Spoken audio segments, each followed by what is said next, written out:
All right, we're looking now on the z-test tab, and we're looking at a z-test in terms of a one-sample z-test and a two-sample z-test. Now, when do we use a z-test versus a t-test? Well, a z-test is done when you know what the population standard deviation is. If you do not know what the population standard deviation is, you use a t-test. If you do know what a population standard deviation is for your data, you can use a z-test. Okay. And what I have set up are two situations, one where you have summary data available to you and actual data. This way we can show through Megastat how the different inputs work and how things happen in it. All right, so the question is, the machine states it will produce 25 units per hour using, so we have a quantity standard here. Using the data above, is there a difference between the manufacturer's claim and what is happening? All right, so we're going to go through the 5 steps one at a time. Step number 1, state the null and the alternative. Okay, well, H naught, let me zoom in here.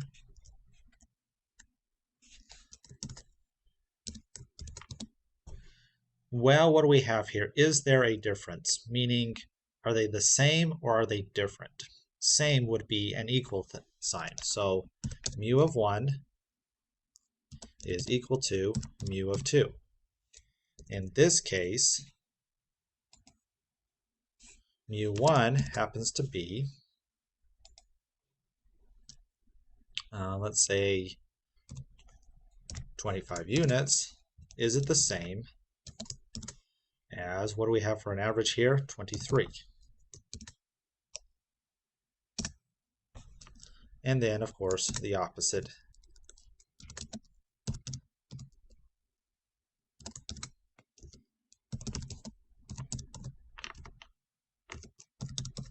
And I'm just typing in the not equal here, and I'm leaving the numbers down, but we get the idea. Okay, this is how we set up the null and the alternative. And remember in the last video how I was saying, don't try to overthink it.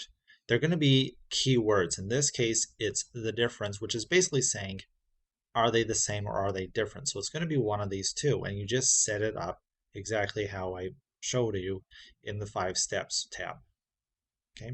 In other ones, it's going to say something like, is it bigger? Is it smaller? Is it greater than? Or is it equal to? Is it something like that?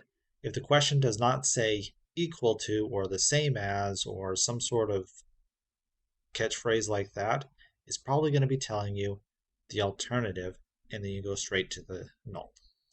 Okay.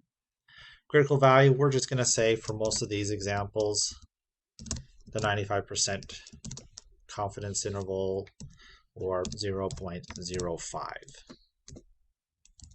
Okay, decision rules, I'm going to go over here and I'm just going to say copy and paste right here.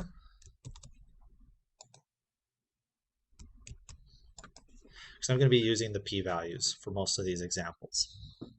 Okay, if the p-value is greater than 0.05, fail to reject the null. If the p-value is less than 0.05, reject the null. Okay, now we need to get our results and analyze the results. All right, so I'm going to go up here, and you do need a label. You need the mean, the standard deviation, and the n in this order. And if you want, I can put in the label here. And we go to Megastats, our hypothesis test, mean versus hypothesized value. And it gives you a couple of options here. So we're going to be using the z-test. So I click down here. I'm going to be putting in the summary input. You'll notice it says label, mean, standard deviation, n, just as we have it here. So I put in my input range. Hypothesized mean, this is that 25 units. Now this could be a manufacturer's specification, it could be a quality control unit, it could be just a number that you wish to achieve, or some sort of standard, or it could be past data as well. The alternative in this case, as we stated in our null, is not equal, so we leave it at that. But just to look at it, it also has greater than or less than. And then we have our 95% confidence intervals. Okay, so looks good. I'm going to be pushing OK. And here we are. And the nifty thing about Megastat is when it is statistically significant, meaning beyond a 0.01 significance level, it's going to be yellow. In between 0.05 and 0.01 is going to be a light yellow, and anything above 0.05, it's not going to be yellow, it's going to be white.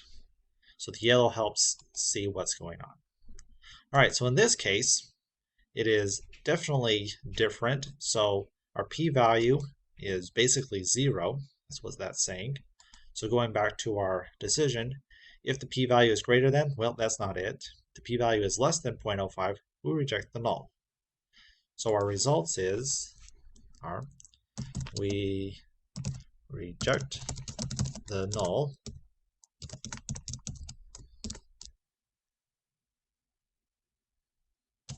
there is a difference between what is happening and the manufacturer's specs. And I'm just abbreviating here.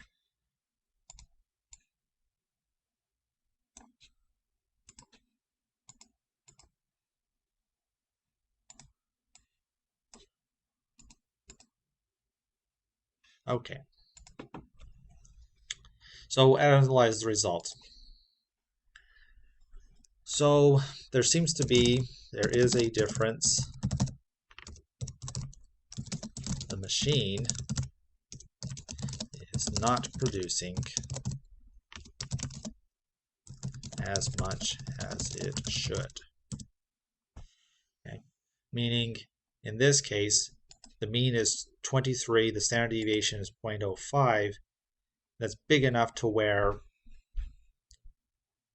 it's just not the same, because the standard deviation is so low. Even though the mean is only off by 2, it becomes statistically significant as a result.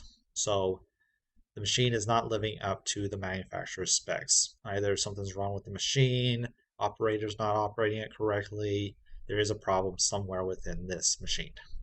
Okay, so those are the 5 steps with this example. All right, now let's take a look at an example where we have 2 samples. So a group 1, group 2.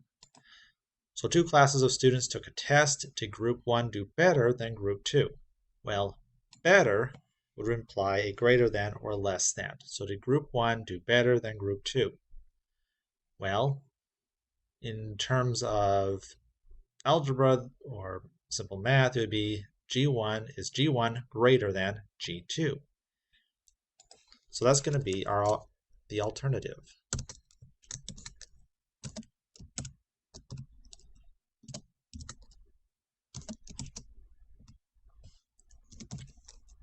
And our null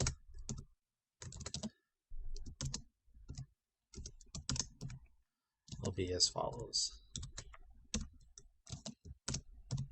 And I'm just putting in the G1, G2 and replacing of the mean of 1 and the mean of 2. Okay, so there's our hypothesis. Blech, can't talk today. So they're all set up. Let's find our critical value. Again, let's just use, for simplicity's sake, 95%, 0.05. We're going to be using the p-values again.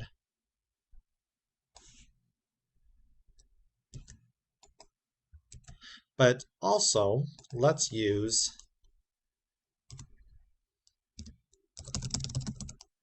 the z-value. In this case, it's 95%, so I'm going to go over to my little table over here and say, okay, well, 95 is 1.96. 1.96. Okay. Let's see what happens here. Okay, in this case, we don't have summary data like we over here. We have actually samples. So I go to my add-ins, my Megastat, hypothesis test, comparing two independent groups. So data input, group number 1, conveniently G1. And I am including the label on this. Okay. I'm not using a t-test, I want a z-test on this one. Hypothesize the difference, 0. In this case, the alternative, if you remember down here, is greater than, is group 1 greater than group 2. Or in other words, did group 1 do better than group 2? It looks good for everything else, and we push OK. All right, so we have, in terms of our results, Group 1 had an 84.7%, Group 2 had a 91%. Looks like Group 1 did not do very well versus Group 2. And our p-value is really high, as well as our z-value. So basically what it's saying is, we go back to our decision making. If our p-value is greater than 0.05, well, 95 or 0.95 is definitely greater than 0.05. So 0.95 is definitely greater than 0.05. Therefore fail to reject the null. That is to say, going back up here, G1 is less than or equal to G2. Given our output, yeah, that makes more sense. Group 2 did actually do better than Group 1. Now in terms of our z-value, 1.64.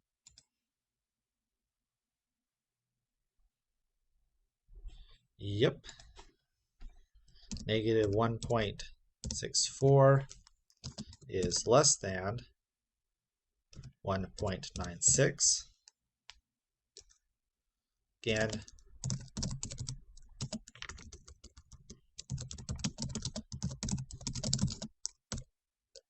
we failed to reject the H0.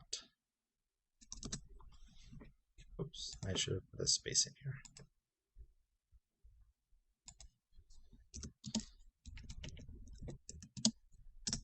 Okay.